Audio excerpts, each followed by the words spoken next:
எல்லாத்துக்கும் வணக்கம். Welcome to post market ரிப்போர்ட்டுங்க. எப்ப போல ஓவரால் மார்க்கெட் கண்டிஷன்ஸை டிஸ்கஸ் பண்ணிடலாம். அதுக்கப்புறமா நம்ம இந்த Nifty futures and bank Nifty ஃபியூச்சர்ஸோட மூவ பேசிடலாம். ஃபர்ஸ்ட் ஆஃப் ஆல் இந்த ஓவரால் மார்க்கெட் கண்டிஷன்ஸை பொறுத்த வரைக்கும் இன்னைக்கு ரொம்பவுமே நல்ல நியூஸ்கள்லாம் நிறைய வந்திருக்கு. முக்கியமா கிட்டத்தட்ட ட்ரம்ப் அவர்கள் வந்து ஏதோ சமாதானத்தின் உச்சத்திலேயே போய் பேசின மாதிரி அமைதிப்புறாவை பறக்க விட்டுருக்காரு. ஸோ ஃபர்ஸ்ட் விஷயம் என்னன்னா, யுஎஸ் வந்து அபிஷியலா ஒயிட் ஹவுஸ் வந்து வார் இஸ் ஓவர் அப்படிங்கிற ஒரு ஸ்டேட்மெண்ட்டை வந்து கொடுத்துருக்காங்க.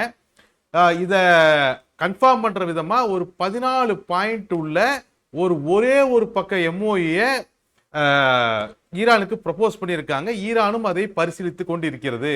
ஆல்மோஸ்ட் இந்த வார் வந்து டி எஸ்கலேட் ஆயிருச்சு அப்படிங்கிற ஒரு ஸ்டேஜ் நோக்கி நகர்ந்திருக்கு. ஸோ ஃபர்ஸ்ட் ஆஃப் ஆல் 14 பாயிண்ட்ஸை பொறுத்த வரைக்கும் இப்போ என்ன சொல்லியிருக்காங்கன்னா, உடனடியாக வாரை டி எஸ்கலேட் பண்றது. அப்புறம் அண்ணன் வந்து இந்த ட்ரம்ப் வந்து இந்த ப்ராஜெக்ட் ஃப்ரீடம் அப்படின்னு சொல்லிட்டு ஒரு ப்ராஜெக்ட் ஆரம்பிச்சாருல்ல, அதாவது இந்த ஹார்மோஸ் ஜலசந்தியில மாட்டிட்டு இருக்கக்கூடிய எண்ணெய் கப்பல்கள் எல்லாத்தையும் யுஎஸ் நேவியை விட்டு அதை பாதுகாப்பா வெளியே கொண்டு வர்றது அப்படின்னு ஒரு திட்டத்தை கொண்டு வந்தாருல்ல.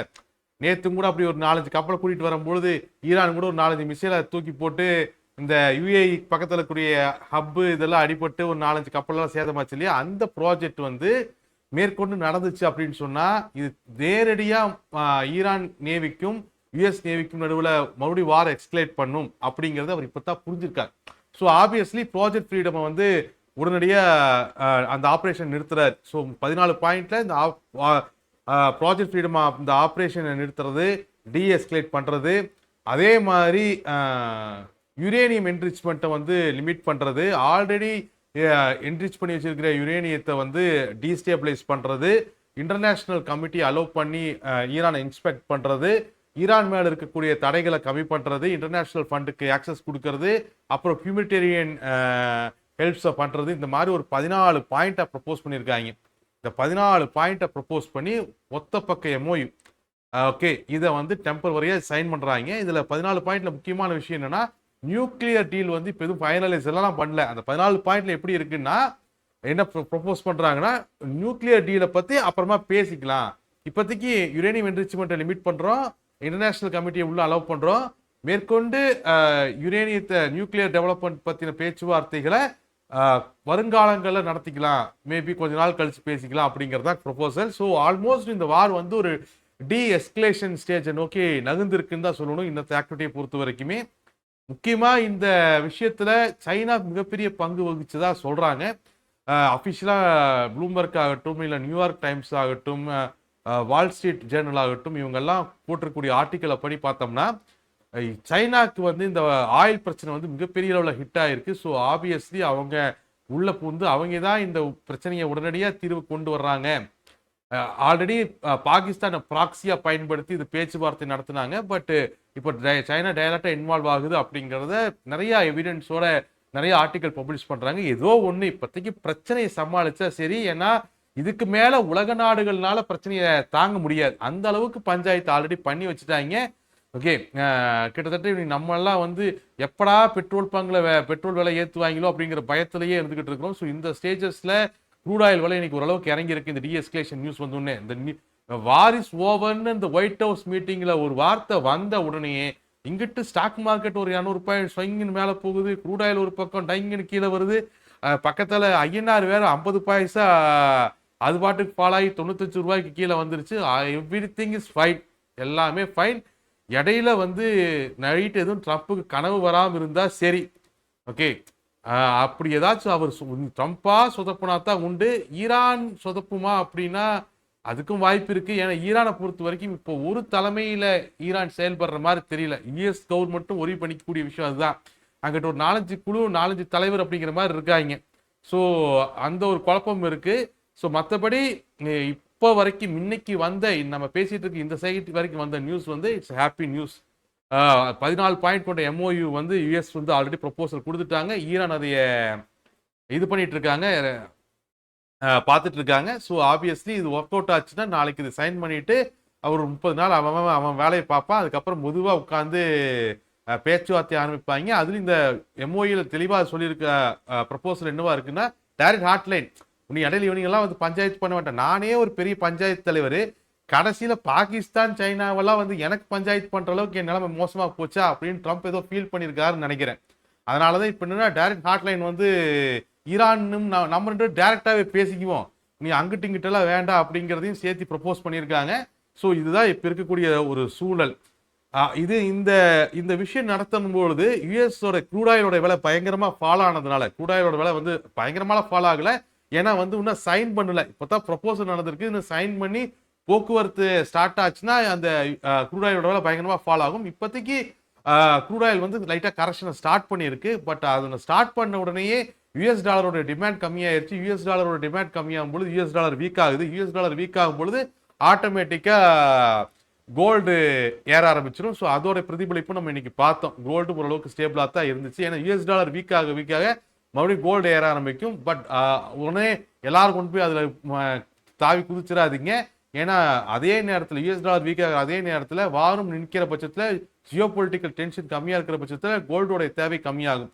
எனவே சைடில் சில்வரோடைய எக்ஸ்பெக்டேஷன் வந்து அதிகமாக இருக்குது. ஏன்னா உலக அளவில் பெரிய அளவில் இந்த வார் டீஎஸ்கலேட் ஆகும் பொழுது ஆப்வியஸ்லி ஈவியோட ப்ரொடக்ஷன், சோலரோட ப்ரொடக்ஷன்ஸ் வந்து டிமாண்ட்ஸ் அதிகமாகும் ஒரு எக்ஸ்பெக்டேஷன் இருக்கு. ஸோ சில்வரையும் நம்ம நோட் பண்ண வேண்டிய கட்டாயத்தில் இருக்கும்.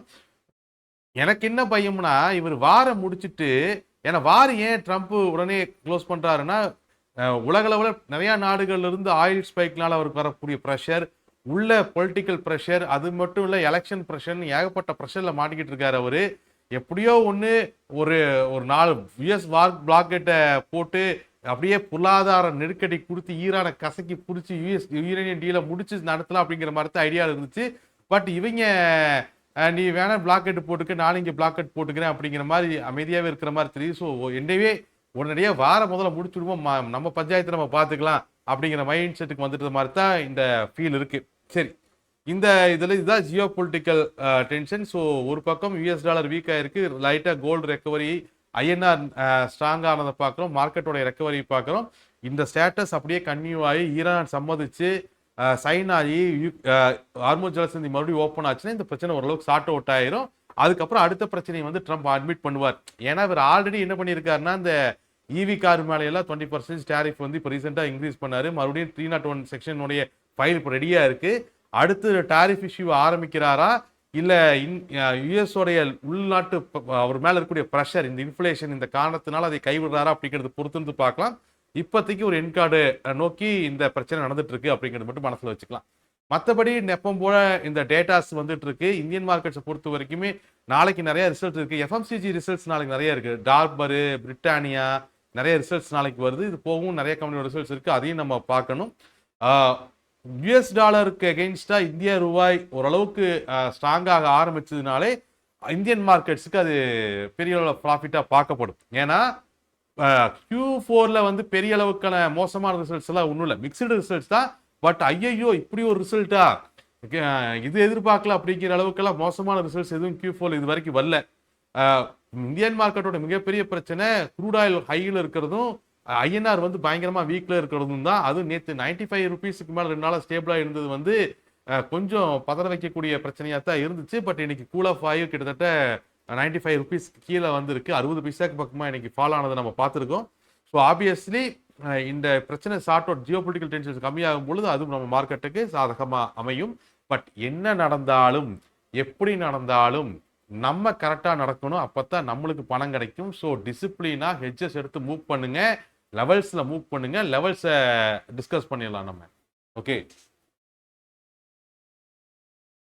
லெவல்ஸை பொறுத்த வரைக்கும் இன்னைக்கு செகண்ட் ஹாஃபை பொறுத்த வரைக்கும் ஒரு அருமையான மூவ் தான், அதுல எந்த ஒரு குழப்பமும் இல்லை. ஃபர்ஸ்ட் ஹாஃப்ல இருந்து என்ன நடந்துச்சுன்னு பார்க்கலாம். மார்க்கெட் காலையில் ஓப்பன் ஆனது நல்லா ஓப்பன் தான். பிரைமரி சப்போர்ட்டான 24,138க்கு மேலே தான் மார்க்கெட் ஓப்பன் ஆகுது. ஆனால் ஓப்பன் ஆன இடம் பாருங்க, எக்ஸாக்டா பொசிஷனல் 24,262 மந்த்லி பொசிஷனல் நடுவில் மார்க்கெட்டை எக்ஸாக்டா 24,266 ஓப்பன் ஆகுது. ஸோ ஆப்வியஸ்லி பொசிஷனல் ஓப்பன் ஆனோடனே பியர்ஸ் மார்க்கெட் இமீடியட்டா டிஃபெண்ட் பண்ண ஆரம்பிச்சாங்க, புல்ஸும் ப்ராஃபிட் புக் பண்ண ஆரம்பிச்சாங்க. ஸோ ஆப்வியஸ்லி மார்க்கெட் நேராக கீழே வர ஆரம்பிக்குது. 24,232 சொல்லக்கூடிய இன்ட்ராடே ரெசிஸ்டன்ஸு, அப்புறம் 24,158 அடுத்த இன்ட்ராடே ரெசிஸ்டன்ஸு, அதுக்கு கீழே பிரைமரி ரெசிஸ்டன்ஸ் 24,132, அப்புறம் அதுக்கு கீழே பிரைமரி சப்போர்ட் 24,062. ஸோ பொசிஷனல் ஹர்டில் 24,262 இருந்து பொசிஷனல் ஹர்டில் இருந்து நேராக கீழே வந்த மார்க்கெட்டை பிரைமரி சப்போர்ட் அது மேலேயும் சரி கீழேயும் சரி எக்ஸாக்டா அந்த பாயிண்ட்ல பிரைமரி சப்போர்ட் 24,062 மறுபடியும் புல்ஸ் டிஃபெண்ட் பண்ணி மார்க்கெட்டை மேலே கொண்டு போனாங்க. கூட ஒயிட் ஹவுஸோட நியூஸ் எல்லாமே நல்லா இருந்துச்சு. ஸோ பொசிஷனல் ஹர்டில் 24,262 பொசிஷனல் ஹர்டில் நியூஸ் வந்தோடனே பொசிஷனல் ஹர்டில் பிரேக் பண்ணுது. பொசிஷனல் ஹர்டில் பிரேக் பண்ண மார்க்கெட் நேரா ஸ்விங்கோட எண்ட் பாயிண்ட் அடுத்த மந்த்லி ரெசிஸ்டன்ஸ் 24,482 நோக்கி நகர்ந்து 24,470 ரேஞ்சுகளில் வந்து அதே ரேஞ்சில் க்ளோஸ் ஆனதையும் பார்த்தோம். இவ்வளோ பெரிய ஒயிட் ஹவுஸ் வந்து வார் ஓவர் அப்படின்னு நான் சொன்ன அந்த பெரிய ரேலியை எக்ஸாக்டா 24,480 ரேஞ்சுகள் அந்த புஷ் மந்தோடைய புல் மார்க்கெட்டோட எண்டிங் பாயிண்ட் அந்த மந்த்லி ரெசிஸ்டன்ஸ்ல வந்து மார்க்கெட்டால் தடுத்து நிறுத்த முடியுதுன்னா அந்த வேல்யூஸ் எவ்வளோ முக்கியம் அப்படிங்கிறத அண்டர்ஸ்டாண்ட் பண்ணிக்கோங்க. நம்ம ரெடி தான் பேசுகிறோம், அதை கரெக்டாக ஃபாலோ பண்ணுறீங்களான்னு தெரியல. முடிஞ்ச அளவுக்கு டிசிப்ளினும் ஹெட்ஜிங்கும் ரொம்ப முக்கியம். நீங்கள் ஏதோ ஒன்று ஃபாலோ பண்ணுங்க, அது பிரச்சனை இல்லை. வேல்யூஸை ஃபாலோ பண்ணுறீங்களோ, இண்டிகேட்டர் ஆஸ்ட்ரேஸை ஃபாலோ பண்ணுறீங்களோ, ட்ரம்ப்பை ஃபாலோ பண்ணுறீங்களோ, டிவிகேவை ஃபாலோ பண்ணுறீங்களோ, டிஎம்கேவை ஃபாலோ பண்ணுறீங்களோ, அதை டிசிப்ளினாக பண்ணிடுங்க, ஹெட்ஜஸோட பண்ணுங்க. அது ரொம்ப இங்கே முக்கியமானது. 24,482 அப்படின்னு சொல்லக்கூடிய அந்த புல் மார்க்கெட்டோட எண்டிங் பாயிண்ட் மந்த்லி ரெசிஸ்டன்ஸ் கிட்ட வந்து மார்க்கெட் அந்த இடத்துல க்ளோஸ் ஆயிருக்கு. க்ளோஸை பொறுத்த வரைக்கும் இது ஒரு ஃபிளாட் டு நெகட்டிவ் க்ளோஸஸ் தான் கன்சிடர் பண்ணப்படும். ஏன்னா ஆப்வியஸ்லி க்ளோஸ் டைம்ல நிறைய இடத்துல ஓஏ கவர் ஆனதை நம்ம பார்த்தோம். ஸோ ஓரளவுக்கு இன்னத்த மூவ்மெண்ட் அண்டர்ஸ்டாண்ட் ஆயிருக்கும்னு நினைக்கிறேன். இந்த மூவ்மெண்ட்ல எந்த ஒரு குழப்பம் இருக்காதுன்னு நினைக்கிறேன். க்ளோஸை பொறுத்த வரைக்கும் இந்த நாளത്തെ மார்க்கெட்டினுடைய பிரைமரி ரெசிஸ்டன்ஸ் அண்ட் சப்போர்ட்டை டிஸ்கஸ் பண்ணிடலாம். ஓகே, க்ளோஸை பொறுத்த வரைக்குமே நாளത്തെ மார்க்கெட்டினுடைய பிரைமரி ரெசிஸ்டன்ஸ் 24,538 அதுதான் மந்த்லி ரெசிஸ்டன்ஸும் கூட. அதாவது மந்த்லி ரெசிஸ்டன்ஸும் கூட 24,538 தான் நாளത്തെ மார்க்கெட்டோட பிரைமரி ரெசிஸ்டன்ஸ், மந்த்லி ரெசிஸ்டன்ஸ். அதுக்கு மேல பொசிஷனோட 24,778, அதுக்கு மேல அடுத்த மந்த்லி ரெசிஸ்டன்ஸ் 24,988, அதுக்கு மேல அடுத்த மந்த்லி ரெசிஸ்டன்ஸ் 25,022, அடில் 25,288. இன்ட்ராடே ரெசிஸ்டன்ஸை பொறுத்த வரைக்கும் 24,562, 24,628, 24,658. அதே மாதிரி பிரைமரி சப்போர்ட் வந்து மந்த்லி சப்போர்ட்டான 24,482க்கு கீழே மந்த்லி சப்போர்ட் 482, அதுக்கு கீழே பிரைமரி சப்போர்ட் 24,462, அதுக்கு கீழே அடில் வந்து 24,262, அதுக்கு கீழே மறுபடியும் அடுத்த சப்போர்ட் வந்து 24,032. இன்ட்ராடே சப்போர்ட்ஸை பொறுத்த வரைக்கும் 432, 538, 328. அண்டு ஆப்வியஸ்லி ஓப்பன் இன்ட்ரெஸ்ட்டை பொறுத்த வரைக்குமே இன்னைக்கு ஓரளவுக்கு நீட்டாக தான் இருக்கு. டிஃபென்ஸ் பொசிஷன் வந்து புல் சைடில் நல்லா ஸ்ட்ராங் பண்ணியிருக்காங்க. அதில் எந்த விதமான குழப்பமும் இல்லை.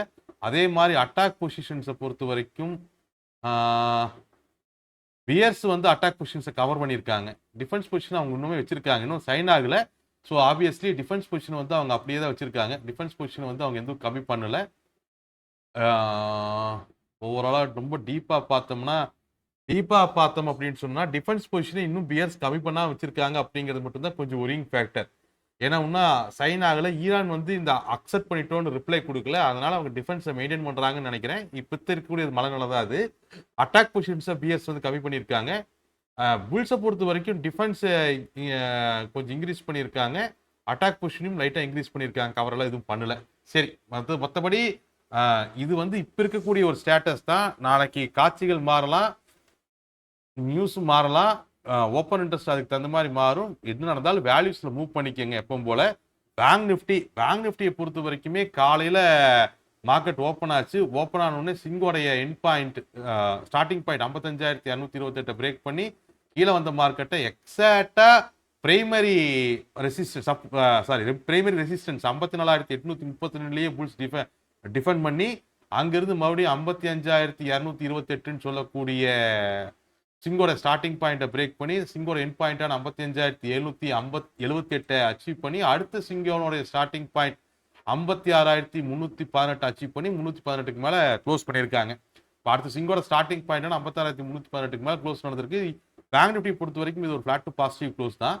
பேங்க் நிஃப்டியை பொறுத்த வரைக்கும் நாளത്തെ மார்க்கெட்டினுடைய பிரைமரி ரெசிஸ்டன்ஸ் வந்து 56,432, அதுக்கு மேலே மந்த்லி ரெசிஸ்டன்ஸ் 56,888, 57,122, 57,788. அதே மாதிரி பிரைமரி சப்போர்ட்டுக்கு கீழே மந்த்லி சப்போர்ட்ஸ் 56,318, 55,778, 55,228. அதே மாதிரி ஓப்பன் இன்ட்ரெஸ்ட் பேங்க் நிஃப்டி பொறுத்த வரைக்கும் அவங்களுடைய ஓப்பன் இன்ட்ரெஸ்ட்டை பார்த்தோம் அப்படின்னு சொன்னோம்னா இங்கேயுமே ஆல்மோஸ்ட் பியர் சைடில் டிஃபென்ஸ் எல்லாம் கம்மி பண்ணிட்டாங்க. பியர் சைடில் டிஃபென்ஸ் கம்மி பண்ணியிருக்காங்க. அட்டாக் பொசிஷன்ஸ் ஓரளவு கம்மி பண்ணியிருக்காங்க. புல் சைடில் வந்து அட்டாக் பொசிஷன்ஸை கம்மி பண்ணல, பட் டிஃபென்ஸ் பொசிஷனை மெயின்டைன் பண்ணுறாங்க. புல்ஸ் டிஃபென்ஸ் பொசிஷனை மெயின்டைன் பண்ணுறாங்க. அவ்வளோதான் ஓவராலாக ஓஏல பேங்க் நிஃப்டி சைடில் இருக்கு. சரி, எனிவே சோஃபார் ஓப்பன் இன்ட்ரெஸ்ட் அப்படிங்கிறது எப்பவுமே டெண்டன் டு சேஞ்ச். நாளைக்கு காலையில் அது மறுபடியும் மாறும். அதை மட்டும் கரெக்டாக செக் பண்ணிக்கோங்க. வேல்யூஸில் மூவ் பண்ணுங்க. டீஎஸ்கலேஷன் நோக்கி இந்த ஜியோ பொலிட்டிக்கல் டென்ஷன் நகர்ந்துருக்கு. அதில் எந்த விதமான குழப்பமும் இல்லை. பட் அதுக்குமே விஜய் முதலமைச்சராகிறதுக்கும் சம்மந்தம் இல்லை. தயவு செஞ்சு கமெண்டில் வந்து எங்கள் அண்ணன் முதலமைச்சரான உடனே ட்ரம்ப்பே பயந்துட்டாரு அப்படிங்கிறது மட்டும் கமெண்டில் போடாதீங்க. எனக்கும் சந்தோஷம் தான் அவர் முதலமைச்சர் ஆகிறதுல. பட் வந்து பொருளாதாரத்தை சார்ந்து நம்ம பேசுகிறோம். அதை சார்ந்து இதை போகலாம். ஏன்னா நான் நேற்றுலேருந்து என்னாலையும் மிமிஸ்லாம் தாங்க முடியல. எனிவே அது அவுட் ஆஃப் தி டாபிக். நம்மளுக்கு அதுக்கு சம்மந்தம் இல்லை. ஓகே, ஏதோ யாரோ ஒருத்தர் நாட்டை நல்லா ஆண்டா சரி, பொருளாதாரத்தை முன்னேற்றினா சரி. இப்போதைக்கு நம்ம வேல்யூஸில் டிசிப்ளினாக மூவ் பண்ணிக்கலாம். நாளത്തെ போஸ்ட் மார்க்கெட் ரிப்போர்ட்டில் மறுபடியும் மீட் பண்ணலாம். Thank you every one guys. Thank you every one.